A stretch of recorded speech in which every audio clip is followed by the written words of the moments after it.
Good morning, everyone. On behalf of everyone at the Crest Network, this is Bill Giannone. I welcome you to today's webinar entitled Numbers Don't Lie, Even If You Do. We're all very proud of our businesses, and every once in a while, we will use that power of positivity to enforce some habits in our people and some thoughts about our business that might not be as accurate as truly what's going on in the company. If those things are happening, then one of the things we have to concern ourselves with is that in our excitement and positive outlook, we're not being realistic about where we stand with our company. Sometimes the most important thing is to take a good hard look at things and not just look on the surface.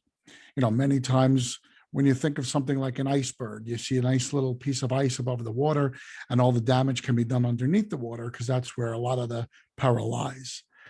Calm waters, the same thing. When you're out on calm waters, it could be a couple of problems. Businesses are like that. If we have a really good habit of talking well about our company and keeping our employees really excited and treating our customers well, that's terrific. Those are really good habits to have as an owner. But the problem is sometimes if we're not really analyzing the company well enough, we're either going to gloss over some issues, or worse, we're not going to address potential cataclysmic problems with our company. So what we're going to talk about today is we're going to make sure that we're realistic as well as optimistic. I think those are two words that can go together, and I think every owner should have a little bit of each. Obviously, we want to be positive, but we want to also be realistic. What we say about our business is not always our reality. So let's make sure we understand what reality is. It's very, very important that if you're the type of guy who walks around and just keeps telling everybody that you're killing it, and this is your hat, that it's one thing to have a face to the public and it's one thing to project positivity and success. It's another thing to be living it, and it's another thing to be treating it as a reality. Because if you're not real about your success and you're just telling lies, it's going to catch up with you in the end. I'd rather not be Pinocchio. I'd rather be the realist. So let's discuss some of the things about reality. Here are the numbers that I say everybody knows as a businessman. Obviously, the businessman knows two things. They know always how much money came in the company, what their revenue is. When you hear people talk about a company, they're always talking about how big the company is. Oh, we're a $2 million company. Oh, we just broke $1 million last year. When you're talking like that, you're not talking about how much money we're putting in our pockets. We're not talking about how much money we spent. We're talking about how much money we took in, the revenue. So a lot of times, remember, guys, there is a difference between how much we bill for and how much we take in. We're going to discuss some of that a little bit later too. So just understand, revenue is not necessarily what you billed for. It's actually what you collected. I know a lot of companies that bill $3-4 million, but they collect a fraction of that, meaning 80 to 85, 90% of that. Doesn't sound so bad. If you're a smaller company, you'll take that any day. But just understand how bad that is overall for a company that is supposed to be executing properly. You don't want to be either overbilling or under collecting by 10 or 15%. So when we talk about revenue, it says here how much we bill, but it's really how much we put in our pockets. The next step, everybody knows their net profit because as an owner, you know how much money you put in your pocket. Okay. Think of it as an employee as well. If you're an employee and you're working for someone, you know these two numbers as well because you have an idea of what your salary is. Somebody might tell you, oh, your salary is $40,000 a year. But there's a difference between what your salary is and what you actually took home. Consider the take home being your net profit. So as an owner, it's one thing to say how big our company is. It's another thing entirely to decide and to discern how much we're actually taking home. Many owners will ask me, what else matters? And you know what? That's a fair question, because if everything is going great and you're raking in tons of cash, then you're right. Nothing else does really matter. If you're doing really well and your top line's good and you're barely showing up and you come to the office once or twice a month and you're just going to the bank every week and taking money out and moving it to your account, then nothing else does matter. And you probably don't even have to listen to the rest of this webinar. But I have a really good feeling that most of us are falling into the category of the if not. And if not, you need to know these numbers. And we're going to talk about a whole bunch of numbers you need to know. You need to dig into the numbers of your business, the ones between the revenue and the profit. And those are going to drive you towards improving both. You know, it's an amazing thing on a spreadsheet that gives you your profit and loss for the year, which is what they call financial statements. On financial statements, the very top line is called your revenue. That's why they call it top line revenue. That's how much did I take in. The very, very last line on a financial statement is, in fact, your net profit. So it's very funny that the owners know the very top line and the very bottom line, and obviously how the sausage is made falls in the middle. All of the different factors on what enables your top line to translate to a good bottom line are all tied up in those numbers in the middle. So we're going to talk a little bit about those. And I really want to make you guys aware of quite a few things. We're going to go category by category, and I want to just throw some numbers out at you, and I'm going to give you some really surprising results here. We're going to start with production. I find that many owners do not spend a lot of time researching or doing their homework prior to work on what their costs are going to be in production. And if they could spend a little time on that, you know what? In a lot of businesses, you can pick up a really nice profit margin by concentrating on your production numbers. So we're going to start with consumables costs. I know just about all of you are looking at that picture that's up there of a Home Depot receipt saying, yeah, that's exactly what we do. We go to Home Depot whenever we need stuff and we buy it. Well, you know what, guys? Home Depot is a big box store, but in our industry, they're known as a retail outlet. So you're paying retail. If you're not buying your consumables, your garbage bags, your filters, your supplies, if you're not buying them from a wholesaler, someone like a John Donner or a Ramsco in our industry, then you're doing yourself a disservice. You could be costing yourself over the course of a year about 20% cost on your consumables. Now, that's not a ton of money in the big picture. For $1 million business, you're probably only spending about $50,000 a year in consumables. So if you're spending $50,000 a year in consumables and you could save $20,000, 20% rather, you'd be saving $10,000. Now, again, we're on $1 million company. So I'm going to keep track of these numbers. And at the very end, we're going to talk about where you're going to be. But you could easily, if you work hard and you plan in advance and you have a little bit of warehouse space where you could store some good consumables, like ordering garbage bags by the pallet and ordering your chemicals in bulk, that would be able to lower your cost by about 20% on your consumables. So that's a very important piece. It's not anything to sneeze at, guys. Next step would be your fuel costs. Again, are you guys tracking your fuel cost, or are you just letting your guys go out to any old location and any old service station? Remember, fuel costs are something that we don't always necessarily have full control over, because the price of fuel, obviously right now this year, is a lot more than it was last year. And we're going to have to suffer a little bit compared to last year on higher costs. But there is a way to manage this. One of the ways to manage it is by getting a fuel card or a fuel service for your company through one of the national vendors. And make sure it's a national vendor that has a station very close to your building. Okay. Why do I say this? Well, we don't want to be driving all over Timbuktu trying to find a gas station.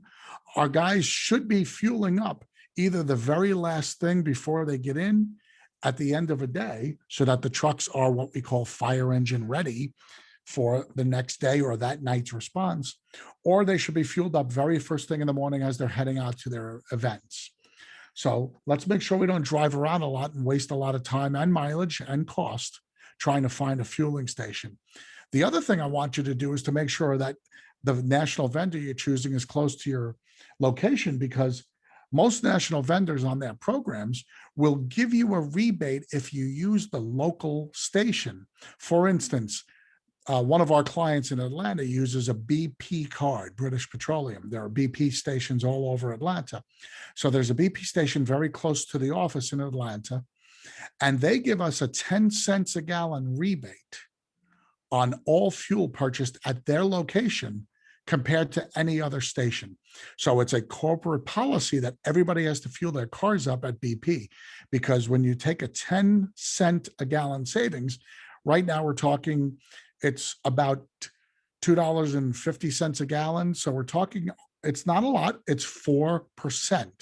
But if you take 4% over the course of a year, we're talking about $4,000 or $5,000 on savings for fuel just by using a fuel card. That $5,000, again, is just a small drop in the bucket. But when you add it up, we're going to get to a real number. So just think about that. This is what I mean about this little details between the top line and the bottom line. Your subcontractor costs, again, are things I don't think we're fully working on. We go out and we find subcontractors, but once we find a guy, we always sit there and say, all right, I got my dumpster guy, or I got my labor guy. Let's not have a guy. Let's have 2 or 3 options. Let's try to get a better price. Let's make sure we pit one against the other. And if they want our business, if we're doing enough subcontract business, let's make sure we can get a little better pricing for these kinds of things. Again, on the mid side, if you're a mitigation company only, your subcontractor costs aren't going to be that drastically lower if you do this, but you could probably lower it over the course of a year by another $5,000 at least for finding more efficient garbage haulers, or if you were able to work out a deal for even 50 cents an hour lower on your temp labor, and you use temp labor often on your larger projects, that savings could amount to 5,000 or so. So let's just put a placeholder there of 5,000. But remember, that is a very, very reasonable thing to do, to not just have a guy, but to have several guys. I don't think that that's something we shouldn't be thinking about. A huge issue on our projects is that Xactimate, and for most of us, we use Xactimate. Xactimate assumes a rate of production on our jobs. Now, if I asked an honest question, how many of you guys even know what rate of production means? Well, if you've taken my classes over the years, and if you've heard a couple of my webinars or some of our pieces that we have on the Crest Library, you'll know that I've spoken about rate of production, which is basically how fast can your crews do the tasks that they're supposed to do. Think about it this way. If you've ever seen an Xactimate invoice, when your guys produce it, what they're doing is they're putting in, for instance, remove flooring, take up hardwood floors. When they have that entry, they don't get to put in the time that it takes your guys to actually do it.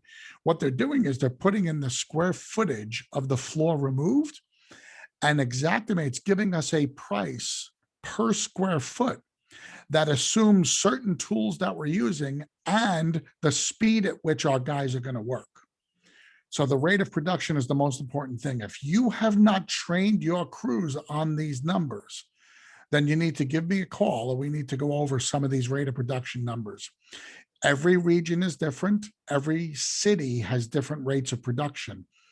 That said, once we sit down and analyze your particular Xactimate codes, we'll be able to come up with a rate of production, and then it's up to you and your team, whether you have a production manager or whether you're driving the work. You have to sit with your teams and you have to really analyze how much work they did on that job and how fast they were able to do it. That's really a big part. I know this sounds crazy, but if you're $1 million mitigation company, you build $1 million. In those billings, about 40% of the billing is labor-related activities. So that's $400,000 of billing. If you were able to increase your rate of production by just 5%, you're talking about a $20,000 change in the rate of production, a $20,000 less expense for labor because your guys are working more efficiently. So you get to keep that much more money. Again, we're not talking about earth shattering amounts of money, but we're going to get to a point where it's going to start to really add up. So let's work on rate of production. And if I said to you, you guys have to work twice as fast, I'd be lying. You'd be in a really bad position to begin with. But if I said, let's get your guys to work 5% more efficiently, that is something that we can all shoot for. It's probably something that every single company can achieve. Last thing I want to talk about is your gross profit. Your gross profit is a byproduct of all the things I just talked about, how well and how efficiently you can perform. So on what we just talked about, we're going to only be able to increase our gross profit by 4%. But 4% on $1 million is $40,000. So your gross profit can improve by $40,000 by doing these very, very simple tasks.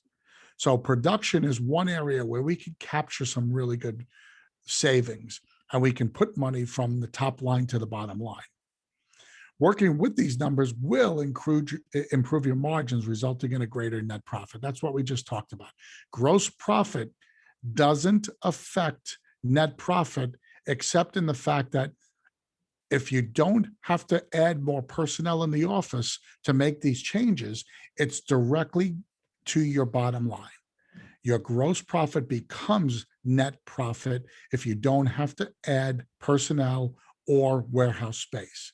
So that's the only thing, the only stipulation I'm going to add is if you have to make those changes, and those changes are going to require you to add expense, then we probably should do a cost benefit analysis. I don't know if you've ever heard of those things, but financial analysts use them all the time. When a company is looking to make a change, a lot of times what they should be doing is they should be looking at what's it going to cost to make the change in comparison to what kind of profit or increased revenue they're going to make from that change. Sometimes it's not worth making the change because it might cost you $50,000 in adding a new person to oversee all of that to just gain that $40,000 of gross profit. So it wouldn't be worth it. But I'm sitting here thinking that most companies, including yours, have the ability to do this without adding personnel or warehouse space. So let's just go about on that assumption. If you do have to make those changes, we're going to talk because you probably are not going to be able to do it, or you're going to be able to capture much greater percents than what I laid out. Let's move on to marketing, another area of our business where I think understanding our marketing costs and understanding how our company operates in a marketing vision is very, very difficult for most owners. I can't tell you how many owners I will ask, what's your marketing budget for the year? And they'll tell me, I don't have one. They basically fly by the seat of their pants. And whenever they see something that they like or that they decide is something good for them, they'll go ahead and they'll jump right in and they'll spend the money. Companies that won't spend anything on marketing in 1 year, the next year will turn around and they'll spend $100,000 on marketing, thinking it's going to bring them $2 million of revenue. Well, you know what, guys? It doesn't work that way. And then there's the other thing. There's the all of the above approach. Let's throw everything against the wall and see what sticks. That's a big problem as well. Because if you're not isolating what works well for your company and what works poorly for your company, you're throwing a lot of money against that wall and it's actually going right out the window. So let's not do that. Let's make sure we start analyzing. We have to know the cost of each marketing program. Aside from the cost, we have to know our overall marketing expenses. We can't just be chucking money out of our wallets at all times. We really need to understand, what is the goal of marketing? The goal of marketing is to generate leads for the company. Remember, restoration is not like other businesses. In other businesses, and Dick Wagner can obviously talk on this much, much more clearly and in greater detail than I can, but we all know that in most other businesses, marketing and sales is kind of the same. You go out, you introduce yourself, you try to pitch your service or your product, and the goal is to come back with a signed contract. Well, in restoration marketing, it's very difficult to come back with a signed contract. That's a 1 in 100 chance that you're out to lunch with a plumber and they get a call from one of their clients that their basement is flooded or that their sewer's backed up. That doesn't happen, guys. Normally, it's we introduce ourselves, we explain our services, and then we leave them hoping at some point we're going to get a phone call when that event occurs. So we can't measure marketing directly by sales. It just doesn't work. So we really have to judge the effectiveness of a marketer by how many leads get generated. How often do they get the phone to ring?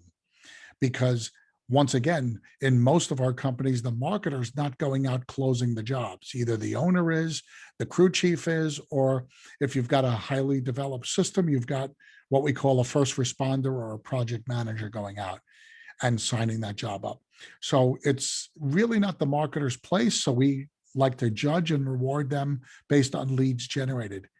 How many of you are calculating your leads generated each month? Yeah, there was a pause there, and that silence is usually deafening when I ask that question to most owners. Believe it or not, guys, most owners do not know exactly how many leads are generated by each of their marketing sources, which is all understanding how effective your marketing strategies are. Understanding the closing ratios, that's just what we talked about before. What is your closing ratio? You might get a ton of calls from the internet because you did a really good pay-per-click and you've got a ton of people calling you. But guess what they're doing? Maybe all of those people calling you are what I'll call tire kickers. Maybe you're marketing for mold services and all the calls you're getting are for people who say, yeah, I'd love for you to come out and give me a quote. Well, you know what? In most restoration companies, we're designed to be an emergency services company. We're not designed to be a race to the bottom. Oh, I'll do the job for 200 if somebody else quoted you 2.25. So you're going to end up generating a ton of leads, but your closing ratios are going to be very poor. Does this apply to you guys?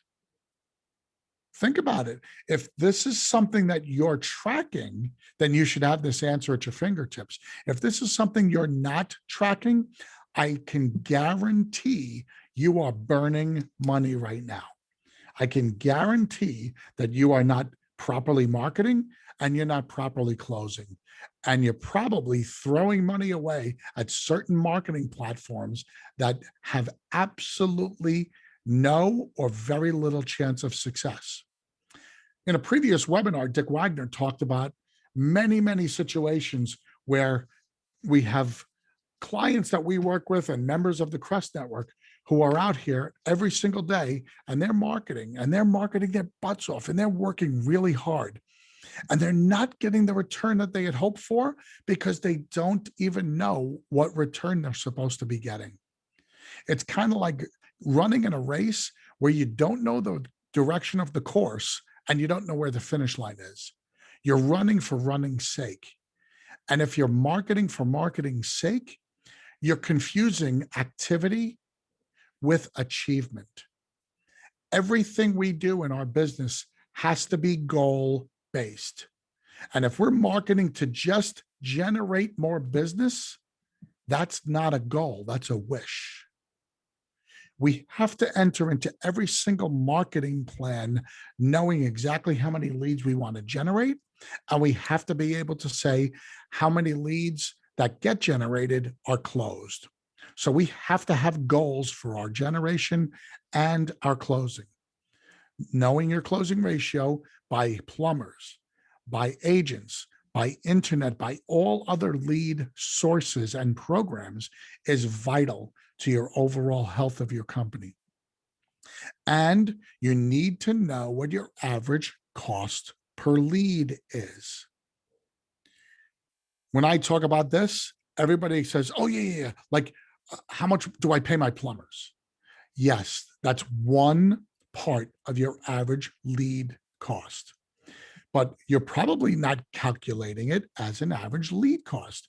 You're probably calculating it as an average job cost. So that's very, very good. And that's fine. We need to do that. Every time a plumber gives us a job, for instance, we might give them $300 as a referral fee. So if we get 10 plumber jobs a month and it costs us $3,000, our average cost per lead is $300. No problem with that. But what is our lead generation cost? How much did it cost you to market to that plumbing company to give you that first call and the 10th call? How much are you spending weekly or monthly on those kinds of events? All of your marketing costs get to be totaled together. And then you need to not calculate your jobs, but you really need to calculate your leads, because that tells you how well your marketing is doing. So you have to have a number in your head that at the end of the year, I bet on $1 million company, hopefully you're generating about 300 leads, which is resulting in about 250 jobs. That would be a really good closing ratio of about 84%. That's very fair. And with an average job size in most areas of the country around $4,000, to be $1 million company, you would need 250 jobs. To get 250 jobs, if your closing ratio is about 84%, you're generating 300 leads. What is your marketing budget to generate 300 leads? Well, if your marketing budget is $300 per lead, then you're spending $90,000 on marketing. Simple math, guys. I know it's really hard without doing it yourself, but if you need to, just pause this webinar and throw those numbers on a spreadsheet or throw them on a sheet of paper. To spend $300 per lead times 300 leads, that's $90,000 you'll be spending on marketing. Are you spending $90,000 on marketing? I think there's a good chance that you might be spending even more than that. And I just want to make sure that you're spending efficiently on marketing. Know those numbers. I can't give you a general number for how much you should be spending, because the amount you should spend on marketing depends on two things. It depends on what your revenue goal is or what your revenue expectation is for the year. And it also depends on what your current structure is.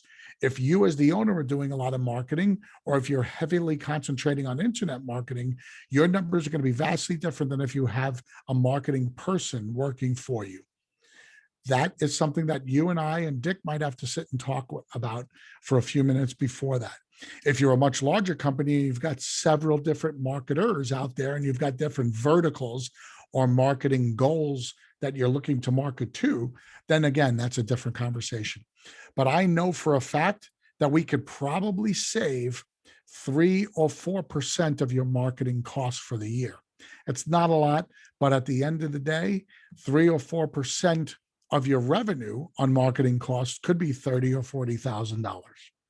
So I know that that's a fact that we could save that, because just about every company that we work with in the Crest Network lowers their marketing budget and increases their revenue, or keeps their marketing budget the same but increases their revenue to the point where their percentage goes down. And that's why I'm saying there's about $30,000 in there for you, whether we save it or whether we get you more revenue.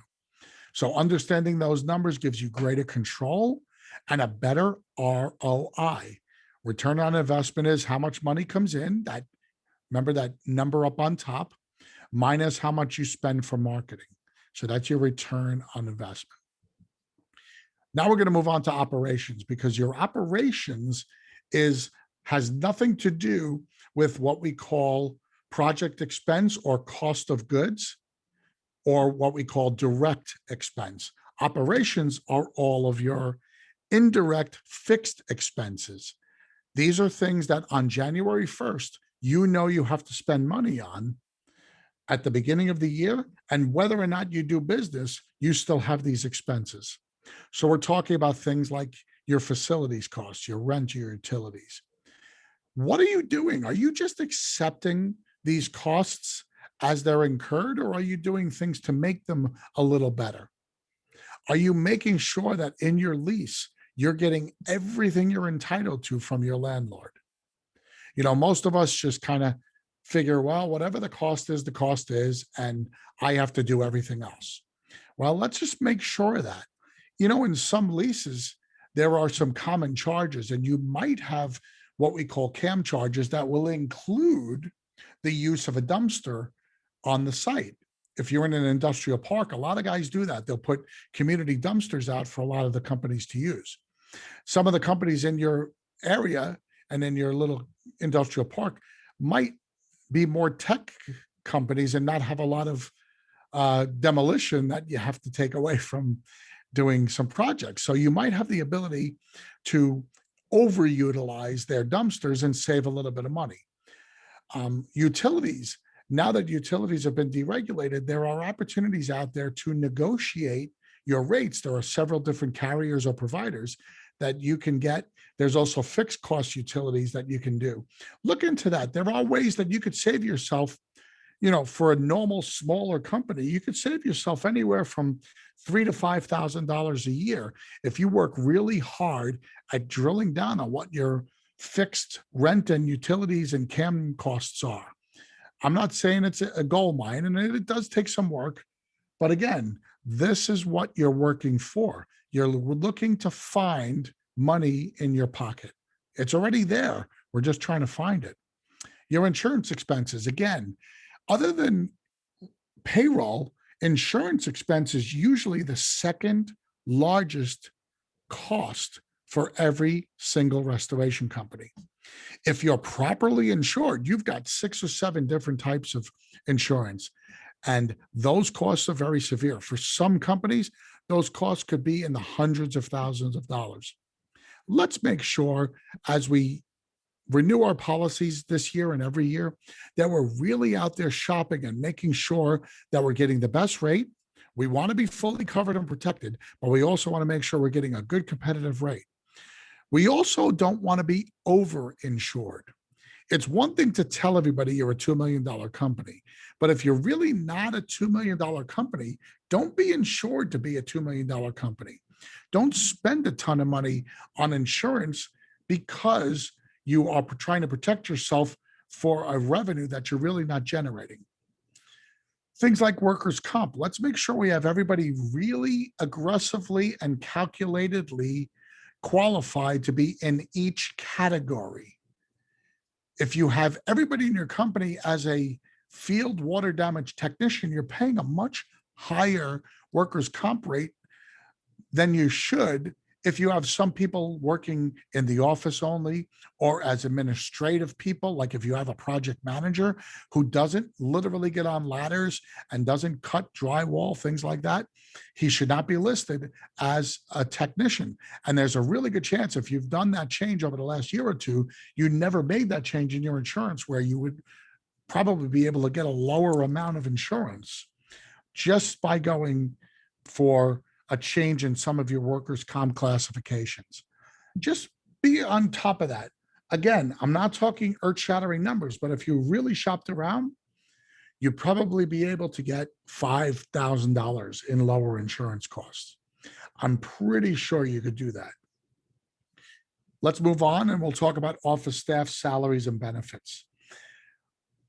This actually is an area that most companies, I believe, underspend. Now, I know that sounds crazy because a lot of times when it's slow, you guys are sitting out there and you're like, oh my God, these people are just sitting around doing nothing and I'm spending money. I could be doing it myself. But the vast majority of companies that I run into actually are understaffed on the administrative side. They'll hire as many technicians as they can because they never want to be understaffed out in the field because it will make them look bad.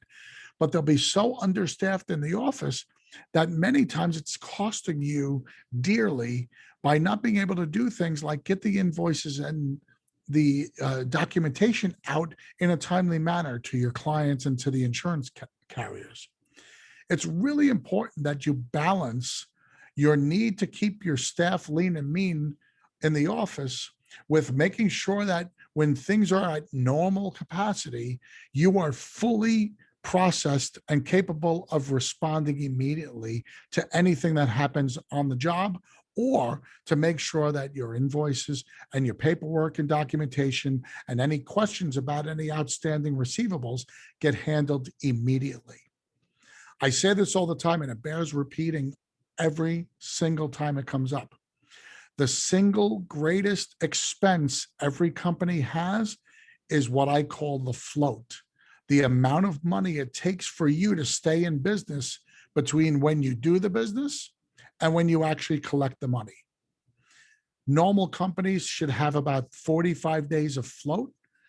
So if you're $1 million company, just again, let's keep it simple. If you're $1 million company and everything was equal, you would be generating $80,000 of revenue every single month. That gets you to about $1 million. If you're doing that, that means you need to have a float of about $120,000 sitting in the bank at all times. Well, if you're trying to do that based on the business itself, it might take you 3 years of profit to save up enough to keep that money in the bank. So the biggest hurt companies have is if they can't collect their money in 45 days. I've worked with companies that are Crest members that will remain nameless that it has taken them 90 or 100 days to collect. So $1 million company now needs $250,000 or $300,000 in the bank just to be able to survive. That's almost unsustainable unless the owner came in with very deep pockets. And if he did, it's not probably the best use of his resources and his funds. I could probably put him in a mutual fund where he could do much better and not own the company and have all the hassles and headaches. But that's not what this is about. This is about working and making sure that we do this. So when I say office staff and salaries, if you're keeping your office staff really low, but it's taking you 100 days to collect your money, I can get you down to 40 days with one person in your office whose sole job is to make sure that everything gets invoiced right away and gets followed up on right away. Because if I cut that down from 100 days to 60 days, instead of needing 300 grand in your bank, now you only need 120 grand in your bank. I just freed up $180,000 for you. You could pay a lot of salaries with that and it won't affect you at all. Understand, this is a really deep thought game, but it's how you're supposed to be thinking to change top line into bottom line. And part of that is making your processes work much better. So let's just say I'm not going to save you any money on your office staff salaries and benefits, but what I'm going to do is I'm going to make sure that you're properly staffed. So I'm going to make sure everything else we do works at peak efficiency. If I solve this problem and we talk about this and you concentrate on this problem, this issue could double all those other numbers I've talked about already. So I'm not even going to get into that, but that's easily how much we could do. We have to look at our overall monthly nut.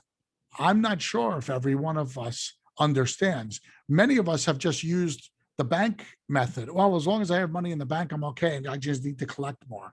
But have we really analyzed what our monthly nut is? If you're $1 million company and you're working it properly, you probably have about $40,000 of regular monthly expense. Yes, that's what I said. You probably spend $40,000 every single month on regular expenses. So can you work on that? Do you know what that number is? You have to know what your monthly expenses are. The better companies have a spreadsheet laid out where that entire amount is laid out for them every single month going forward for the whole year. And 80% of those numbers could be plugged in at the very, very first day of the year. If you're paying your insurance monthly or quarterly, you know exactly when those payments are going to be made. If you're paying rent or utilities, you might not know the utility amounts to the penny, but you have a pretty good idea of what they're going to be, generally speaking, and you know what your rent is exactly. If you own your own building and you're paying a mortgage through the company or you're paying rent to a different company, obviously, again, we've got that same situation. You know what that cost is every single month. We can do that. If you pay your staff a salary instead of hourly and they work in the office, we know what those expenses are. Benefits, same thing. Let's make sure we understand exactly what our monthly nut is. And finally, we talked about this. How much cash on hand do you need? We want to make sure to put more profit in your bottom line. We want to make sure that that doesn't have to go into the cash on hand. It doesn't have to go into the float. So analyze these numbers. It's not going to save you a ton of money. We didn't just save a lot of money on ops, but analyzing it and freeing up that cash is going to allow us maybe to invest more in marketing.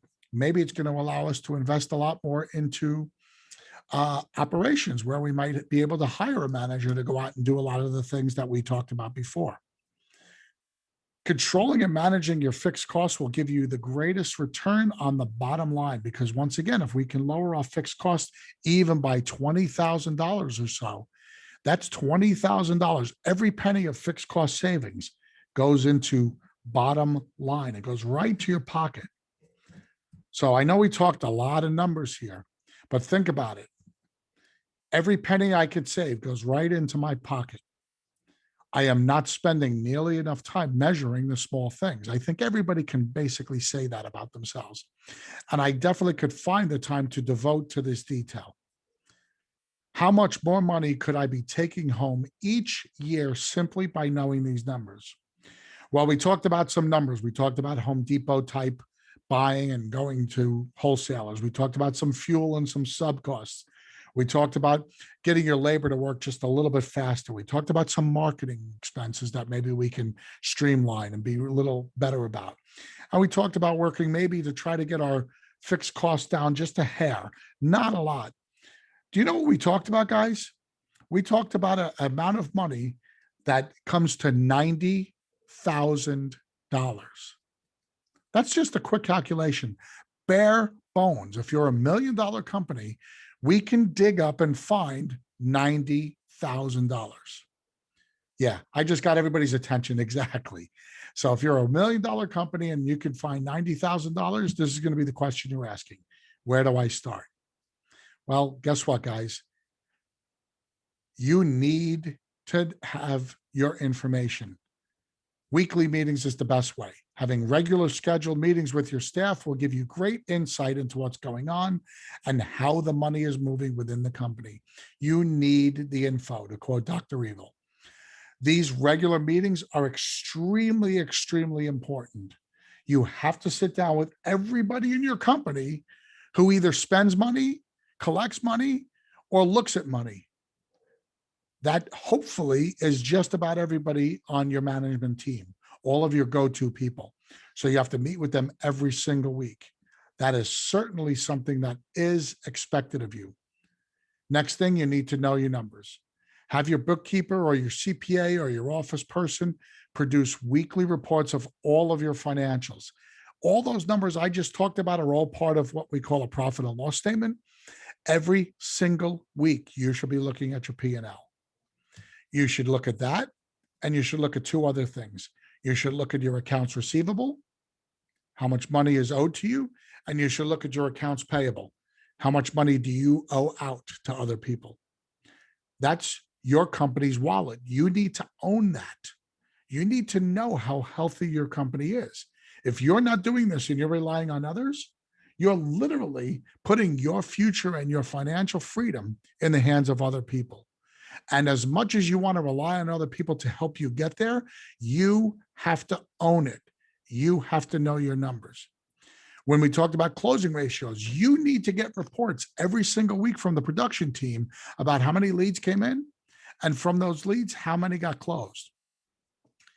And your first question should be, what happened to the ones that didn't get closed? You need to spend a lot of time digging into why a job didn't close. Was it a market issue? Are your marketers not saying the right thing? Did your marketer say something to the plumber like, "Oh, you know what? If your plumber's customers calls them up and says, I just have a little problem. I don't know if it's an issue," and they immediately call you, the restorer, that's a bad marketing problem. They shouldn't be doing that. The plumbers should be going out to the loss, looking at it first, and then from the site, be calling us to generate that lead. So those two leads are both generated by a plumber, but the results and the chances of closing them are far different. So understand that. We want to make sure we get that. Most important thing is you need to understand how leads get generated and then how they get closed. Maybe you've got a production problem. Maybe the person who's going out to the house to close the job is just a cranky person who's not very good with people. And maybe he doesn't have empathy. And these people are sitting there and their entire basement is flooded and they're kind of really upset. And this guy comes out and he's like, "Oh, what's the big deal? I've seen a lot worse." And it just doesn't come across well. You need to know that. That's what I mean about understanding. If you don't know the numbers, you don't know the closing ratio is bad, you don't know you have a closing issue. I know, makes a lot of sense. Let's dig into those numbers. Let's make sure we're looking at all of that. Next thing you could do, you can ask us. Don't be afraid, or worse, ashamed to ask for help. That's why we are here. That's why Dick and I started the Crest Network. We've been helping out restoration companies for over a dozen years now, and Dick's been in the industry for over 20 years. There's not anything that we haven't seen from a company your size, smaller or bigger, that we can help you with. We're not here to be judgmental. We will never be the one to go tisk tisk. I can't believe you did that. You're doing it terrible. That's not what this is about. We truly want to be able to help you. We can guide you through this process and help you develop skills that are going to give you every chance at greater success and profit. You are already a Crest member in most cases. If you're watching this webinar, most cases you're already a Crest member. Hopefully you're utilizing Dick's expertise and my abilities to work with your numbers and work with your teams. If you're not, please reach out to us. It's what the membership is about. Please make sure that you get in touch with us if you have any questions about your numbers, any questions about your personnel.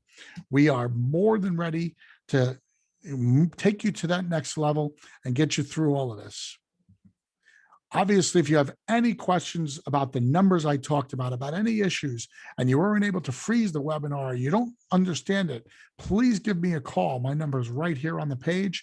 Send me a text message, send me an email if I don't pick up that phone, because obviously Dick and I do spend the greater portion of our week assisting our members. So if you can't get me directly, send me a little message, say you're really interested in finding out what happened, and just make sure that you don't take it for granted. If you don't want $90,000, then maybe, you know what, maybe I'm in the wrong business and maybe I should understand what you guys are doing. So on behalf of everyone in the Crest Network, on behalf of Dick Wagner, I want to thank you so much for joining us today. I wish you nothing but success, and you guys have a great day. Bye-bye.